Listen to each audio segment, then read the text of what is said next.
Ok, gente, desculpa aí pelo atraso, né? Eu estava terminando de preparar esse vídeo aí, que é para conclusão, na verdade, dos assuntos, né, que nós vamos ter no nosso próximo teste, que será no dia 6 de novembro, próxima sexta-feira, às 14 horas. Então, o que vai abranger, né? O assunto de hoje, né, que vocês vão ver daqui a pouco, e mais, assim, os espelhos planos e esféricos, as lentes convergentes e divergentes e o funcionamento do olho humano. Que, na verdade, isso aí foi a conclusão do capítulo 12, né? Que a gente viu na semana passada. Então é aquele vídeo da semana passada e mais o assunto de hoje, ok? É só isso que vai ser o teste. A gente hoje vai falar sobre tecnologia e sistemas de comunicação. A física e os meios de comunicação estão muito relacionados, né? Já que som e luz, fenômenos que nós já estudamos, né, que são percebidos por nós em forma de informação. Eles são fenômenos ondulatórios, correto? Claro que no passado, né, a coisa não era bem assim. As comunicações eram feitas através de desenhos.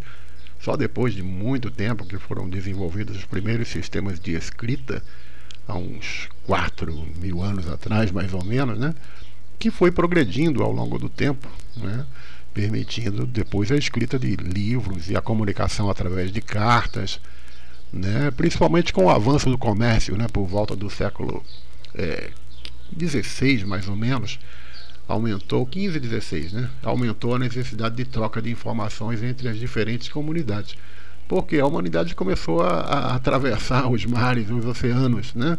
E chegar a outros continentes. Então foi necessário criar novas formas de comunicação que fossem mais rápidas e alcançassem todos os lugares, ou pelo menos grande parte deles, né? Era muito usada naquela época as cartas, né?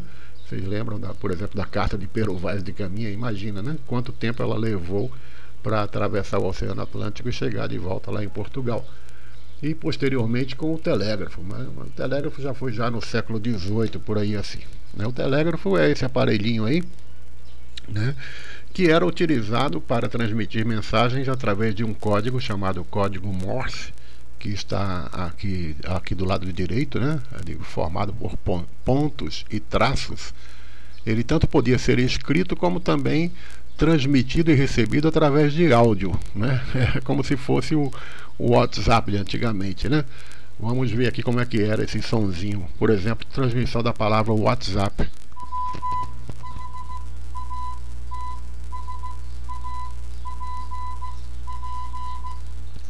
Então imagina você aí se comunicando aí com seus amigos através desse código Morse. Era assim que a coisa funcionava, tá?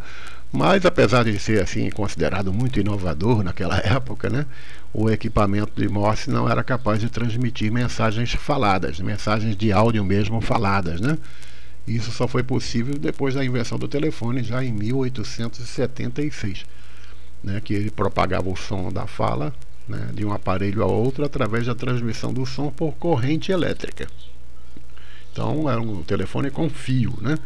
Então desde então ocorreram diversas inovações na área de telecomunicação e entre elas a criação da chamada telefonia celular. Mas isso foi bem depois, tá? Isso já foi lá na década de 70. Por essa época da década de 70, os celulares só eram usados por viaturas policiais, né? Então somente em 1979 é que foram aprovados para serem utilizados por todos os cidadãos. Mas era uma coisa muito, mas muito rara mesmo, tá? Pouquíssimas pessoas dispunham de dinheiro para comprar um aparelho celular, né? Imagina como é que era, olha só o aparelho celular da década de 70, né? O tijolão, que era grande, pesadão, era meio complicado colocar esse troço aí no bolso. Agora esses aparelhos, eles operam por meio da recepção de ondas eletromagnéticas, que se encontram dentro do espectro eletromagnético na faixa de micro-ondas e permitem ligações telefônicas, troca, armazenamento de informações, além do acesso à internet. Claro que os primeiros celulares não faziam nada disso, era só chamada telefônica mesmo de voz. Não tinha nada de texto, nem de áudio, nem de muito menos de imagem, e menos ainda comunicação através da internet, né? Isso só veio surgir bem depois, já agora no início dos anos 2000, com os chamados smartphones, correto? Agora, a rádio e TV, a rádio principalmente, ela foi muito importante para a comunicação, Atualmente as pessoas utilizam mais como entretenimento, né? No carro, em casa, assim, para escutar música, às vezes noticiário também. Os rádios, eles são receptores de sinais AM, que são a abreviatura de amplitude modulada, e FM, que é a frequência modulada. Né? As rádios AM, elas transmitem as ondas eletromagnéticas numa faixa aí de 535 a 1605 kHz. Rigorosamente é essa outra faixa aqui, 526,5 até 1606,5 kHz. Tá? Dentro dessa faixa que é considerado as emissoras de rádio AM. Está aqui uma foto de um aparelho de rádio antigo. Tá? As pessoas se reuniam em torno desse aparelho para escutar notícias, novelas, né? As chamadas radionovelas. Tinha programa de auditório com cantores, as pessoas, programas humorísticos. Era como se fosse a televisão, só que não tinha imagem, correto? As ondas de rádio, né, elas se propagam através, quer dizer, ou diretamente, né, para os receptores que estivessem mais ou menos próximos das antenas emissoras, né, quilômetros, algumas centenas de quilômetros, né, ou então em lugares mais distantes elas se propagam por reflexão na ionosfera. Né, a onda vai, bate na ionosfera, se reflete e atinge pontos mais distantes do globo. Tá? Agora, a rádio AM, né, embora ela tenha longo alcance, mas facilmente ela sofre interferência de outras fontes de radiação eletromagnética, como no caso dos cabos de alta tensão, esses fios da rede elétrica de alta tensão, e também raios, né, nas tempestades. Tudo isso assim provoca ruídos, às vezes até perda do sinal. Tá? Já as emissoras FM, elas operam nessa faixa aqui, de 88 MHz até 108 MHz. No livro de vocês aí está escrito 180, mas deve ter sido um erro de digitação, tá? Corrijam lá. Então, assim, da mesma maneira como as rádios AM, cada emissora tem a sua frequência, correto? E as rádios FM, elas quase não sofrem interferência de ondas externas, mas, por outro lado, né, elas apresentam um alcance assim, muito curto. Né? A gente não consegue escutar emissoras de FM de outras cidades. Se for AM é facilmente isso ocorre de maneira muito fácil, mas FM é mais complicado, né? É só mais as emissoras locais, agora com excelente qualidade de som, né? FM tem essa característica. E a TV, gente, olha só como é que era uma TV de antigamente, né? Preto e branco, horrorosa aqui. Mas, da mesma maneira como ocorre com as emissoras de rádio, né? As operadoras de TV, elas transmitem imagens e sons por meio de ondas eletromagnéticas, da mesma forma que o rádio. E cada qual tem a sua própria frequência, cada canal. Então, nesse caso, as informações são transmitidas por micro-ondas, né? Um tipo de onda bem mais curta do que as ondas de rádio, e mediante satélites, hoje em dia. No início não, no início era diretamente mesmo, a televisão tinha um alcance muito curto, né? E hoje em dia também tem as operadoras de TV que transmitem as informações via cabo, né? No caso das TVs por assinatura, tá? A TV surgiu lá na década de 50, né? Através de transmissão analógica, e só quase lá na década de 70, comecinho da década de 70, é que começaram as transmissões via satélite. Né? Antes disso não tinha assim alcance nacional, vamos dizer, né? E também na década de 70 surgiu a transmissão a cores. Até então era tudo preto e branco, como na foto aqui. Tá? E só em 2008 é que começou a transmissão digital, né, de alta qualidade, né? A chamada HD. Tá? E outra revolução, essa aí eu acho que foi uma das maiores que aconteceu no final do século passado, foi a criação da internet, que ela permitiu que a comunicação atingisse assim uma rapidez jamais vista, né? Alcançando praticamente qualquer parte do mundo. Então essa forma de comunicação, ela revolucionou o mundo de conectar pessoas, contribuindo novas maneiras de pensar, modificando atitudes pessoais e coletivas, e alterando significativamente o modo de produzir e divulgar notícias. Tá?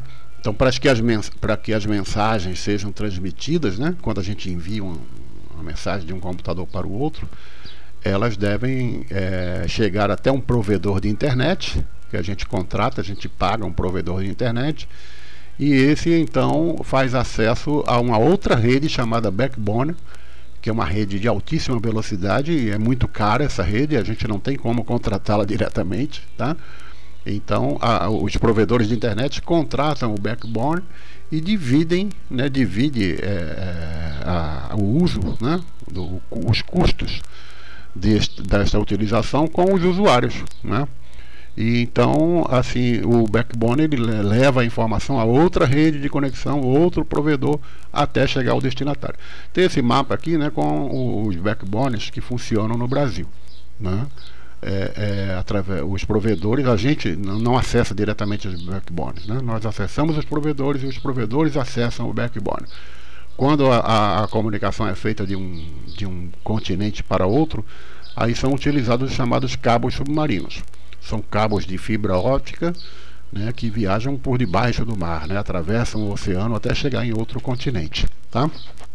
Agora, a informática, né, na verdade a internet, ela dependeu do avanço da informática, né, que é uma área da tecnologia responsável por automatizar a comunicação e os meios de divulgação de informações, buscando melhorias no armazenamento, acesso e distribuição de conteúdos. Então, seus avanços permitiram que os indivíduos se transformassem gradativamente em agentes do processo informativo. Claro que os primeiros computadores não tinham acesso à internet, né? Eles funcionavam ou individualmente, né, ou através de pequenas redes, né, chamadas redes locais, que funcionavam dentro de uma empresa, né? Ele não conseguia se comunicar com outros computadores, né? Aqui, por exemplo, a gente tem um computador Apple de 1983, era avançadíssimo esse computador, né? Inclusive essa interface gráfica não existia, né, com os outros concorrentes, né? Olha, sente só o mouse, olha só. Olha o tamanho do mouse, gente, olha o teclado, tá? Então, o desenvolvimento da informática ele foi palco de uma grande revolução cultural, né, já que tornou o armazenamento de dados quase infinito, com a microeletrônica, a gravação magnética de dados, criando computadores e equipamentos com componentes eletrônicos miniaturizados e com sistemas operacionais que facilitam e tornam o seu uso cada vez mais intuitivo, né? Eu acompanhei esse desenvolvimento. Os primeiros computadores não eram pessoais, eles só eram usados em empresas e em universidades, né? Eram computadores enormes, né? Não cabiam dentro de uma casa.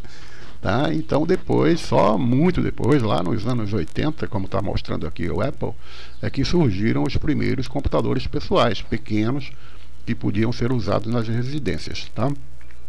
E chegamos então aos sistemas de monitoramento, né, que com a informática foi avançando, né, e surgiram muitas inovações, né, e assim foram os dados poderiam ser utilizados para identificar a localização, verificar a previsão do tempo, realizar monitoramento de aeronaves, velocidade de veículos nas rodovias, tá?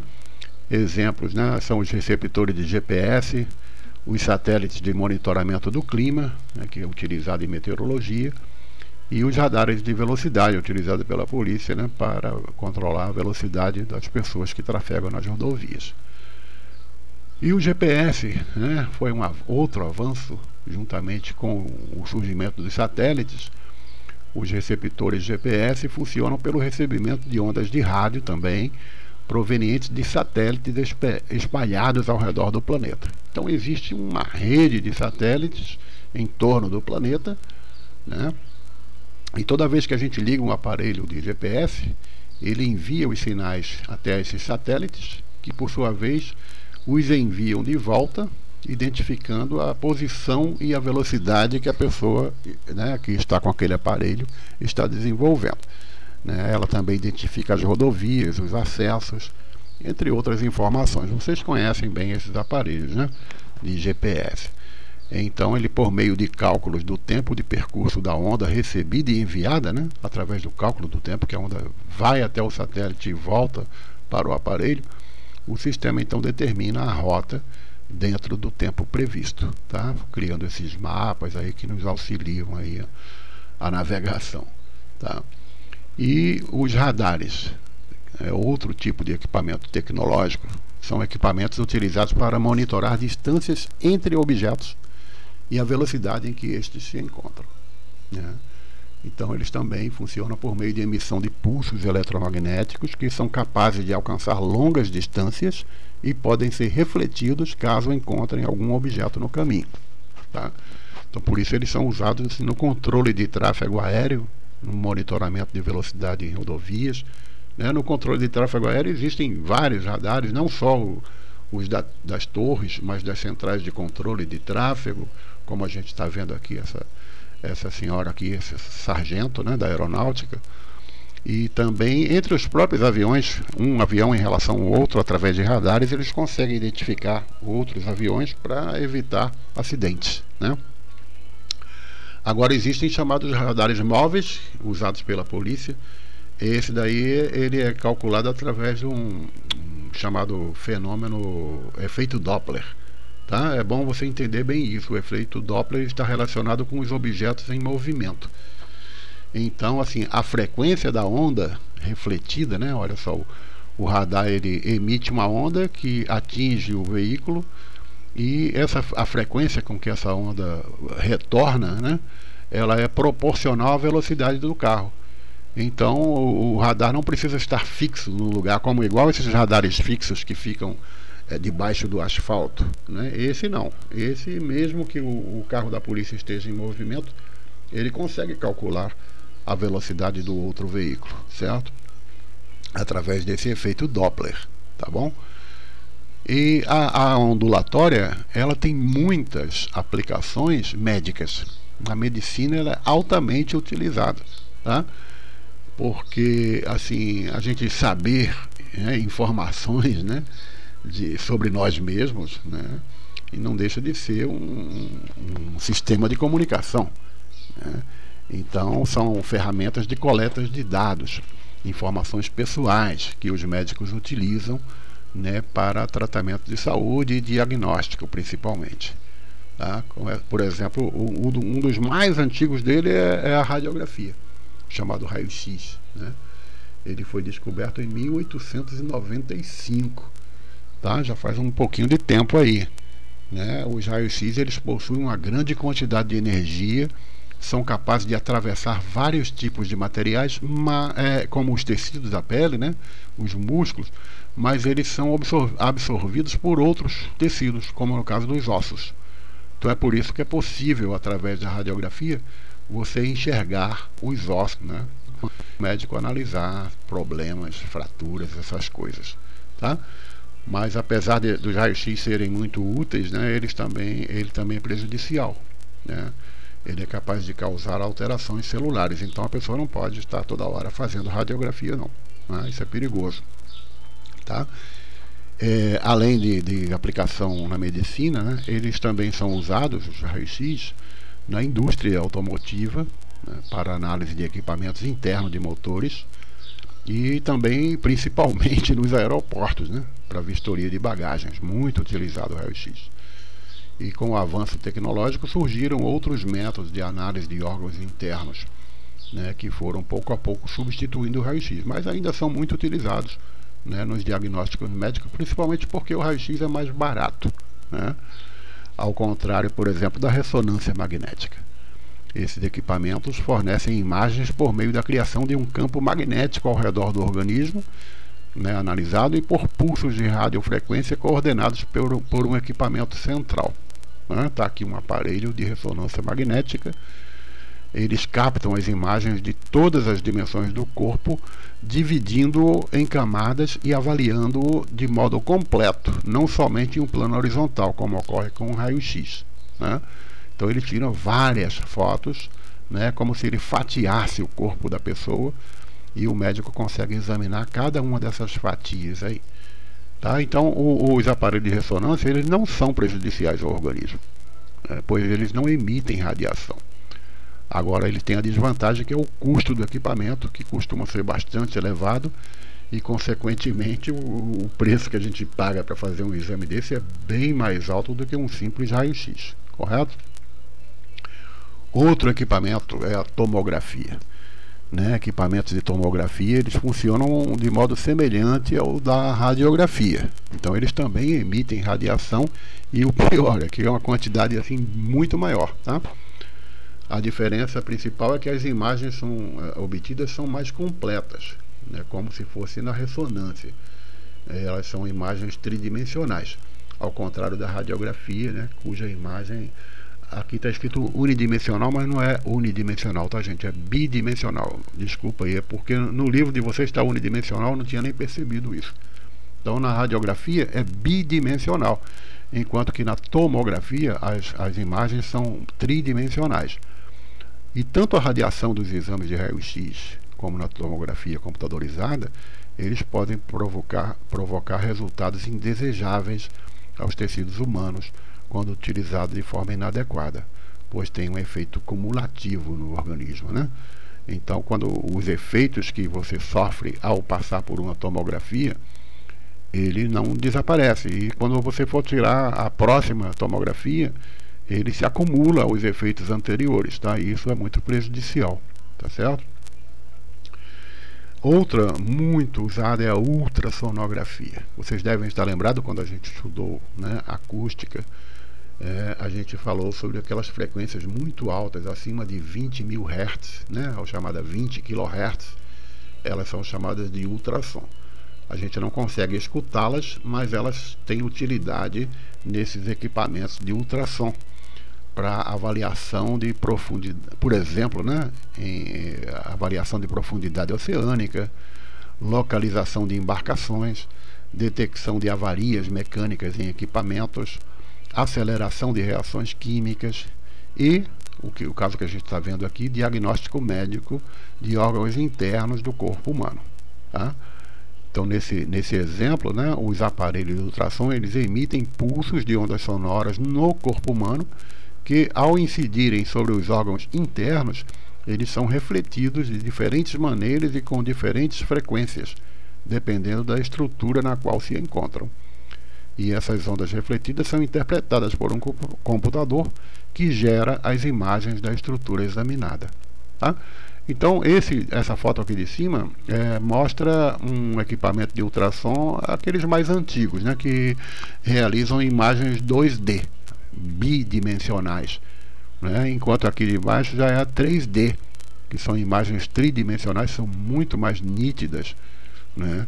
Existe também a chamada 4D, que é tipo essa daqui, mas só que em movimento. É como se fosse uma filmagem mesmo, né, no interior do útero da mãe, correto? E para a gente finalizar, né, a gente vai falar um pouco sobre os tratamentos médicos que também utilizam a radiação, como no caso dos raios infravermelhos, né, que apresentam propriedades térmicas e são utilizados em tratamentos fisioterápicos. Os atletas, jogadores de futebol, utilizam muito isso aí, né, quando eles sofrem lesões e têm que se recuperar rapidamente para o próximo jogo. Então os médicos utilizam muito os tratamentos com raios infravermelhos, tá? Existem também os chamados raios gama, tá? Que são ondas eletromagnéticas provenientes de elementos radioativos. Eles transportam grande quantidade de energia. Esses aqui são prejudiciais, são mais perigosos, né? Eles podem causar danos irreversíveis às células dos organismos vivos. Mas, claro, né, se eles forem utilizados de maneira correta, ele pode até tratar tumores, né? Ela também é muito utilizada, a radiação gama, para esterilizar equipamentos, principalmente equipamentos médicos, né, equipamentos cirúrgicos, são esterilizados através de radiação gama. Também é utilizado na indústria de alimentos, né, matando bactérias, né, micro-organismos, e fazendo com que os alimentos tenham maior durabilidade. Usa-se também o laser. O laser é uma palavra que vem de uma sigla em inglês, né, que significa amplificação da luz por emissão estimulada de radiação. Ele foi inventado, desenvolvido, né, nos anos 1960 e é utilizado em muitas áreas, não só nos tratamentos médicos, né, mas também no caso da medicina ela é usada para microcirurgias, aquelas cirurgias de muita precisão, como por exemplo cirurgia no olho, que não dá para o cara usar um bisturi manual, então é usado raios laser, tá? E também é usado na estética para remoção de pelos e manchas da pele. Agora, para finalizar, eu queria falar um pouco sobre a radiação ultravioleta. Neste caso aqui não é uma utilização médica, mas sim um cuidado, né? Os raios ultravioleta, eles são raios invisíveis que fazem parte da energia que vem do Sol.